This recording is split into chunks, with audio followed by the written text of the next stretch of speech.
The David Pakman Show at davidpakman.com.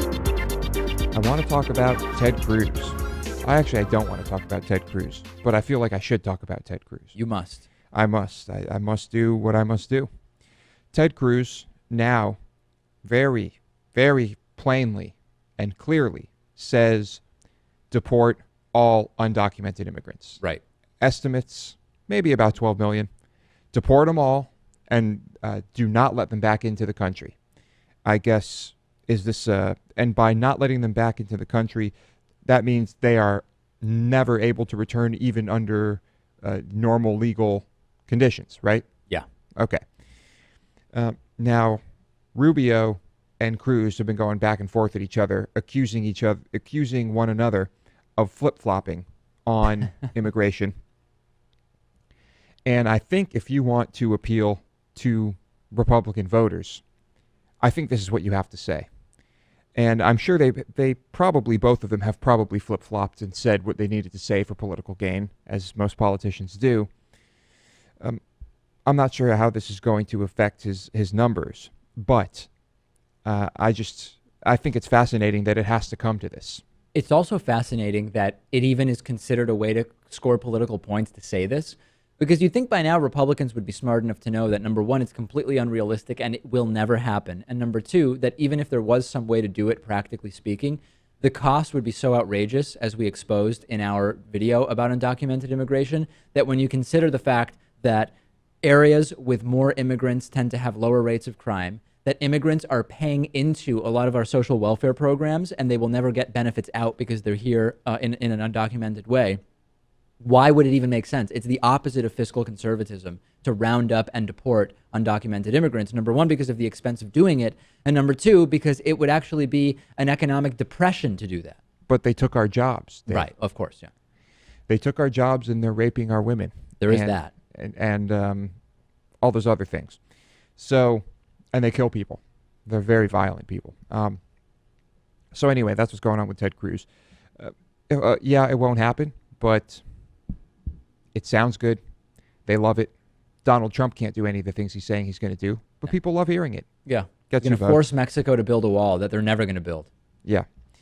I actually saw some video of someone talking to Trump supporters, the Trump supporters that we couldn't seem to find on the voting day in New Hampshire. Hopefully next Tuesday we can find them. Yeah.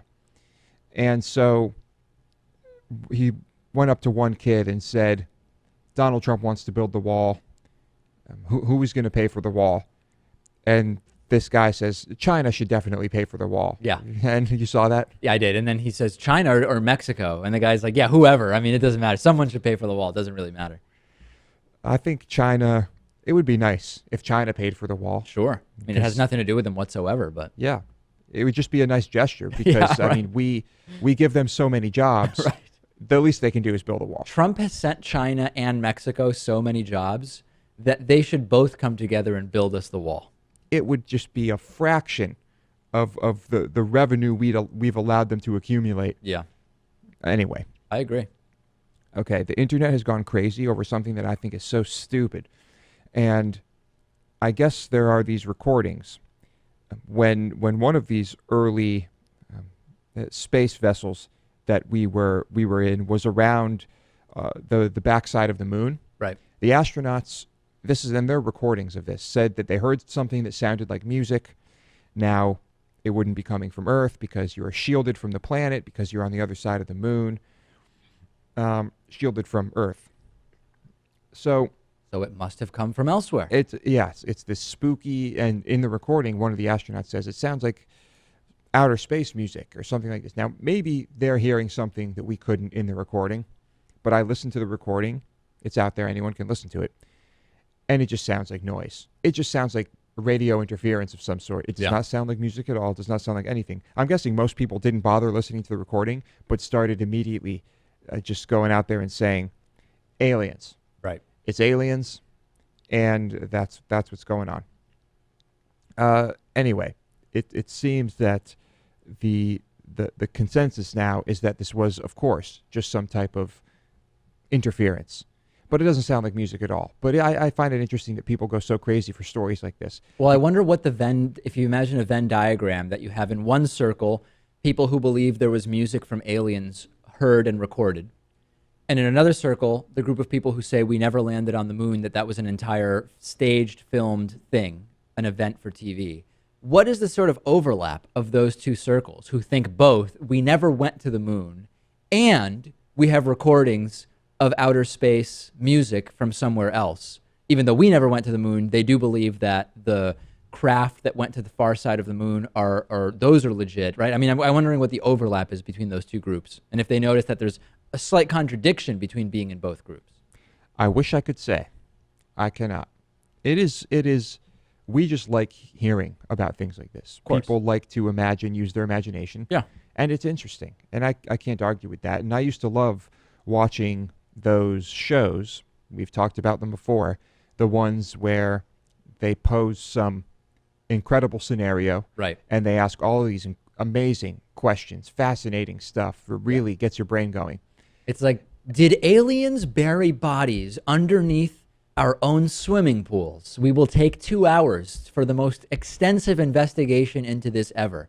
And basically the investigation turns up that while you could still claim that aliens buried bodies underneath all of our swimming pools, they were able to turn up no evidence suggesting that. But the mystery remains, Lewis, because it's very hard to prove a negative. And at the end of every episode, yes, the mystery remains. You learn absolutely nothing. Right. But you've wasted 2 hours. You have wasted 2 hours. And watched 46 minutes of commercials in doing so. I was just going to say that. You watched a lot of commercials. Right. And the machine, those big gears and cogs of the machine keep turning. Mm-hmm. Anyway, I feel like that's what this whole thing is is similar to. Yeah. All right. Airplanes. We talked not too long ago about a patent. I don't know if it was filed by Airbus. It was filed, maybe it was Boeing. I don't know, some manufacturer. And it showed people essentially standing up on airplanes. They could it's somewhere between standing and sitting. And it was the system and seating designed to allow to put way more people on a plane. Right. And it doesn't sound like this is happening. It doesn't sound like there's anything happened with that. But these companies, that's what they do. They just file patents as they come up. A lot of times people will see that Airbus or Boeing file a patent for something and they say, that's completely nuts and I can't believe that they're doing that. A lot of times these patents are filed just to sort of protect ideas, and the vast majority of them don't ever become anything you will see on an airplane. Mm-hmm. But now they have filed one that isn't so outrageous, or at least in concept, as say turning a plane into a sardine can. Yeah. And this is in a bench seat that is adjustable to accommodate much larger passengers, overweight passengers, as they're called in this article. Passengers of size, as airlines refer to them sometimes. Passengers of size, where if they might not be overweight, they might just be very large people. That's something you have to remember. If you're incredibly tall, the impact on the person sitting next to you on a plane is similar to if you were short and very, very much overweight, right? Just because of the length of limbs, etc. Yeah, it kind of scales. But also for overweight people, this would be viable. And the seat belts could be configured to accommodate this, and it's just all adjustable. And it really doesn't seem like that. There's one really strange thing here, and that is the drawings.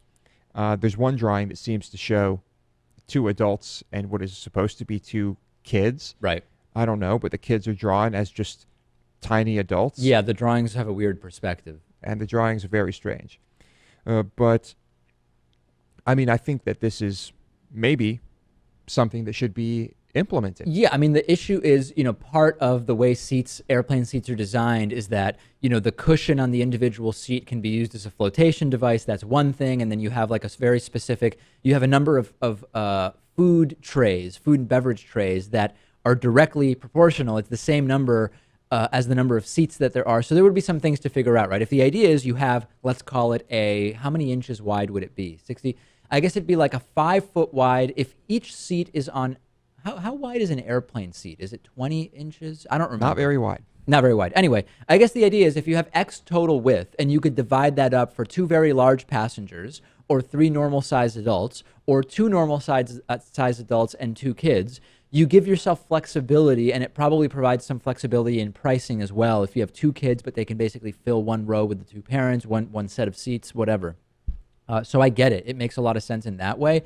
I wonder sort of what the engineering design would be of these seats to allow for the right number of trays and the right number of whatever else, seat belts, et cetera, that needs to be there, or if these things could sort of be modified in the period when crew are turning the plane around. Not only do you go through and clean, but you say, okay, this last flight, we had 2 passengers of size in this row, so we have 2 seat belts with the seat belt extenders. We now have a family of 4 where there's a 1-year-old and a 3-year-old, or I guess 1-year-old wouldn't have their own seat, but whatever, a 3-year-old and a 4-year-old. So now we need to reconfigure this to have 4 seat belts without the seat belt extenders. I don't know, but it's an interesting idea. Mm-hmm.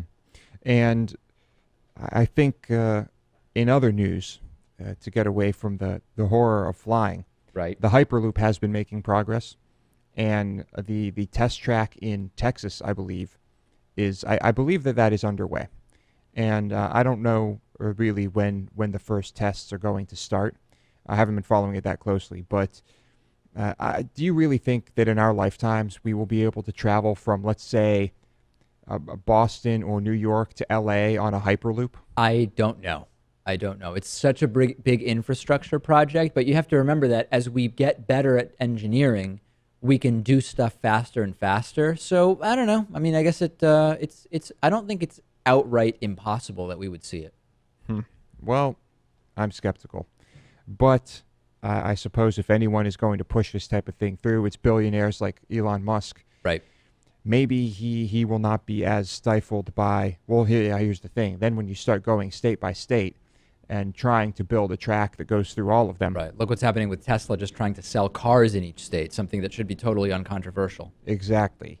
Every state that wants to put up a fight can put up a fight, and there will be lobbying in each state. By every state's airport. Yep. Whatever bureau is going to be lobbying against it, yeah. Every airport, every airline, every bus company, every car company, the list goes on and on. Right. Maybe even trains. Maybe. Could be. Imagine that. The companies that have been lobbying against newer forms of transportation, I could easily see that happening. Anything to add, Dave? Nothing else. Okay. The David Pakman Show at davidpakman.com.